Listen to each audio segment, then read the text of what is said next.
Guys, January 4 na. Ibig sabihin, birthday na ni Kay bukas. Alam naman natin na walang pasok bukas kasi national holiday yun. Lahat tayo pupunta sa birthday ni Kay. Etong kapatid ko guys, hindi siya papasok bukas kasi...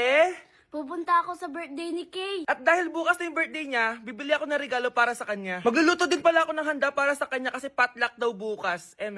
Guys, nandito na kami sa mall kasi mamimili na ako ng regalo para kay Kay. Hindi ko nga alam kung anong re-regalo ko sa kanya. Kung sapatos ba, cellphone, tablet, bahay, kondo.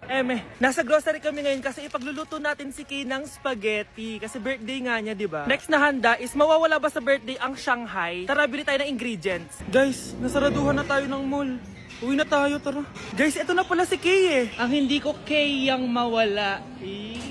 Charan! So, ito yung mga regalo ko para kay Kay. So, unahin natin dito. Ano kayang laman neto? So, binilang ko siya ng deodorant. Kailangan ko bang explain ko para saan to? Next naman natin ito, guys. So, guys, binilang ko siya ng shoes. Sabi niya kasi favorite color niya yung blue, kaya binilang ko siya ng pink. At ito na, guys. Naubos pera ko dito. Kita niyo naman yung logo na yun, no? May kagat yung mansanas, oh. Ano kaya laman neto? iPad? iPhone? Ayun! De, joke lang guys, seryoso na talaga. Ito na talaga. In 3, 2, 1. Wow! Ayun no! Sorry Kay, ako muna mag-unbox nitong iPhone mo ah. Kay, kung nanonood ka man, sobrang magagamit mo to, promise. 3, 2, 1! Magagamit mo to sa kusina nyo. Oh, magugas ka dun. Guys, eto na. Magluluto na ako ng spaghetti at ng hangshai para kay Kay. Grabe ka, Kay. Most awaited talaga birthday mo. Sariling birthday ko ka. Hindi ko kaya paglutuan sarili ko. Nawasa? Oh, well. Lagyan natin ng asin. Lagay na natin. Ginagawa na ni Honey Bunch yung sauce, guys. Tikman natin, guys, yung ginawa naming sauce. Pangit lasa. Next, nalulutuin natin itong hangshai. Charan! Simpleng handaan lang to para kay Kay. Tikman na natin. Guys, hindi pa talaga to yung birthday celebration ni Kay. Kasi ang balita ko, bukas, bongga daw yung birthday party niya. Kaya abangan niyo yun. Sarap. Anak? Oh, Nay. Gising ka pa? May ibibigay lang ako sa'yo. Oh, eto. Good luck to, ha? Dreamcatcher to, Nay, ah. Oo, anak. Ang sabi nila, magsabi ka lang ng wish mo dyan, matutupad. Malay mo naman, di ba? Thank you, Nay. Dreamcatcher. Matry nga to. Sana maging top 1 ako sa klase namin. Anak! Congrats! Bakit po, Nay? Ikaw daw ang top 1 sa klase nyo! Totoo ba, Nay? Totoo nga to.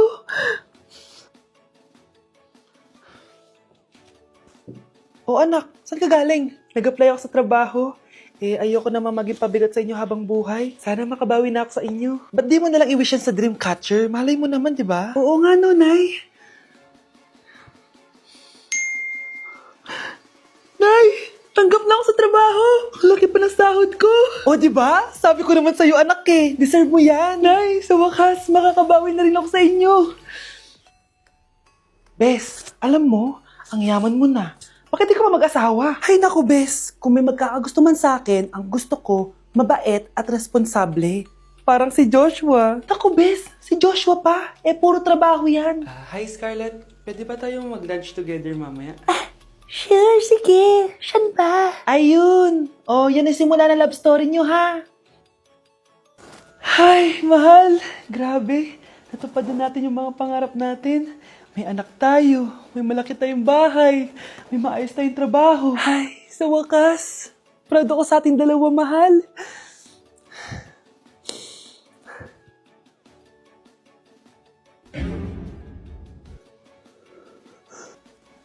Mahal? This year, ang Christmas decor namin dapat aesthetic, walang Pinterest score. Minimalist but magical. Nay, ganito yung gusto kong Christmas decor. Need na lang natin ng ribbons, garlands, glitters, and maybe a glue gun. Tingnan mo, may ilaw pa sa bintana mo. Anong gusto mo, magparol show? Nay, trust the vision. Sige, basta, huwag kang gagastos ng bongga, ha? Wow, ang ganda nito. Grabe, ang dami ng tao. Christmas season na nga talaga. Okay, good. Secured. Ayan, all added to basket na. Ayan, secured na talaga.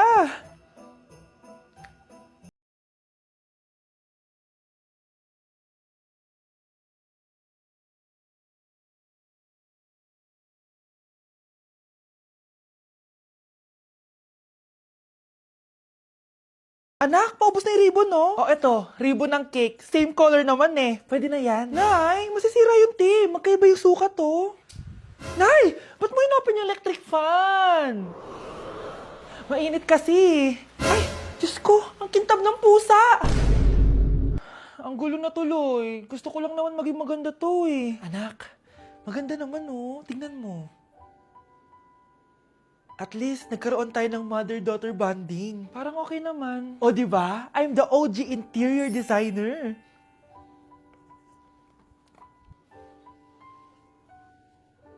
Hindi siya nagmukhang pang Pinterest dahil mas maganda yung ginawa namin.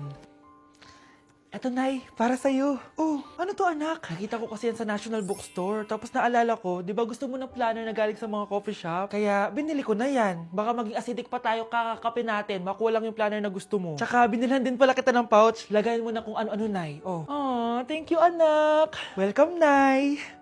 Tay, ano? I-explain mo na sa akin. Kung bakit nakaburo si nanay, ha? Bakit ka ba naniniwala dun, ha? Ang totoo mong nanay, busy. Di ba sinabi ko na to sa'yo? Pero, tay! Wala nang pero. Huwag mo akong hintayin magalit, Scarlett. Di mo magugustuhan. Hindi pwedeng hindi si nanay yung nakita ko sa cellphone. Alam na alam kay tsura ni nanay. Malalaman ko rin sikreto mo, tay. Oh, Scarlett, aalis ako ulit, ha? Huwag kang pasaway.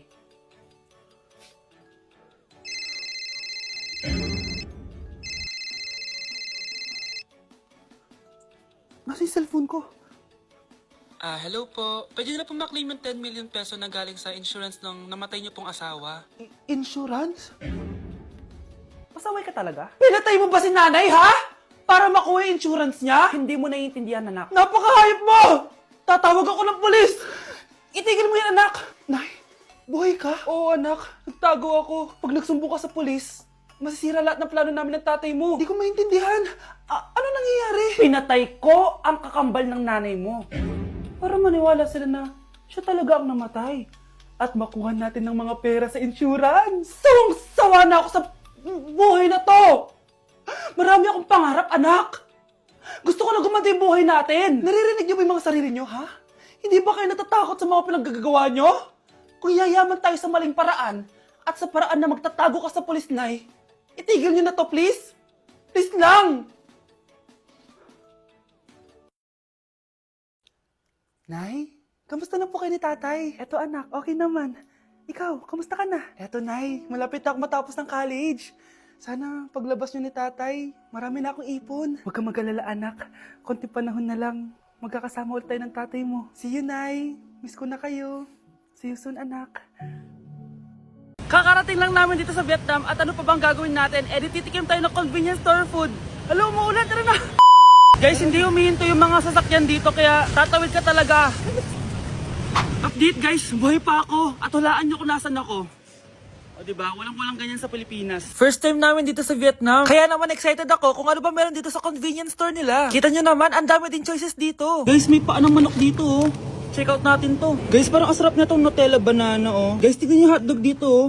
Kinakain daw to ng hello kaya i-check out na natin to. Tignan nyo yung mga drinks nila dito, parang lalagyan na lang ng ice. Parang masarap to guys oh, tong kulay ube. Hala guys, may Vietnamese oh. Sarap! Check out ko din yan. Grabe, bakit ang mahal? 345,000? Tikman na natin. Una natin tong Nutella banana. Guys, tignan nyo. Masarap siya. Bilhin nyo to guys. 10 out of 10. Next natin tong Thai chili paste and chicken floss. Let's go. Medyo malansa siya guys. Pati nga sa loob niya. Sarap. 10 out of 10 din to guys. So ito daw. Tignan natin. Puro laman. Oo nga. Sobrang sarap, walang eme. Sarap. Ano naman ito, pusa? Sorry. Oh, ay. Ala, sarap nito! Sarap niya! 1 million out of 10! Next natin tong hotdog nila na hindi na niluluto. So, ganito siya guys. Pinil ko lang siya. Ang sarap! 9 out of 10 to sa akin. Next natin tong mix na spicy Korean chicken. Ayan, ganito yung itsura niya. Sarap siya. Hindi ko sabar.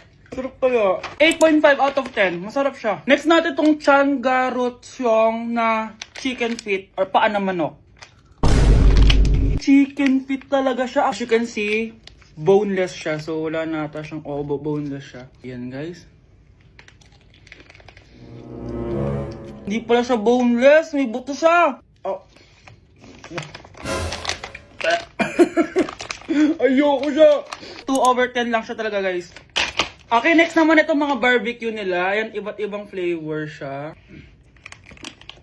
6/10 lang to sa akin. Okay guys, next ito, parang chicken ata. May lasa siyang efficacent oil. Ayoko to. 3/10 lang to sa akin. Ito guys, medyo spicy. Oo nga, lasang efficacent oil. Okay lang naman, 4 out of 10. Okay, next, itong empanada nila. Based sa texture na para siyang hopya.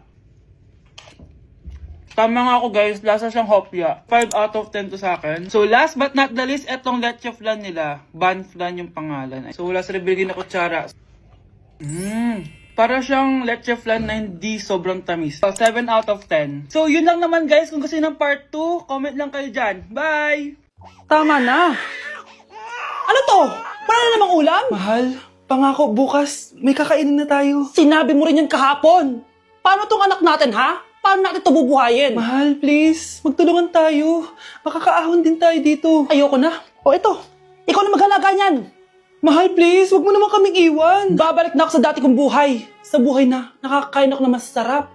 Sa buhay na nakakapag-party ako. Sa buhay na prinsesa ako. Ayoko na ng gantong buhay. Mahal, please, babawi ako. Kaya mo na yan. At wag mo na ako gugulin, ha? Anak, pangako hindi kita iiwan, ha? Nandito lang ako para sa'yo. Hindi kita papabayaan. Okay, Mr. Ramon? Ma'am, tanggap na po ba ako sa trabaho? Sorry sir. Based sa resume mo, hindi ka pala nakapagtapos ng college. Ang hanap po namin is college graduate. Uy Ramon, mukhang galing ka sa interview Natanggap ka? Hindi nga eh. Baka may alam kang pwede kong pasukan ng trabaho. Pwede ako. Sige, sabihan kita ha. Salamat Susan. Dami naman basura dito. Ramon! May hiring daw yung kakilala ko at pwede ka daw doon magtrabaho. Ha? Talaga? Sa wakas, mabibilin ko na lahat ng pangangailangan ng anak ko. May anak ka pala? Oo. Iniwan kami ng nanay niya dahil di niya kaya tong gantong buhay. Hayaan mo, hindi mo deserve yun. Wow! Ang bilis! May pumalit na agad sa akin? Mali ka nang iniisip. Alam mo ba, Ramon? Nabibili ko na lahat ng gusto ko ngayon. Kumakain kami sa magandang restaurant at nakatira ako sa mansyon. Ha? Honey, tara na. Ipag-shopping pa kita mamaya. Baka malit pa tayo sa dinner natin. Okay, honey. Papunta na. At ikaw babae ka. Kung ayaw mong masira ang buhay mo, layuan mo yung lalaking yan.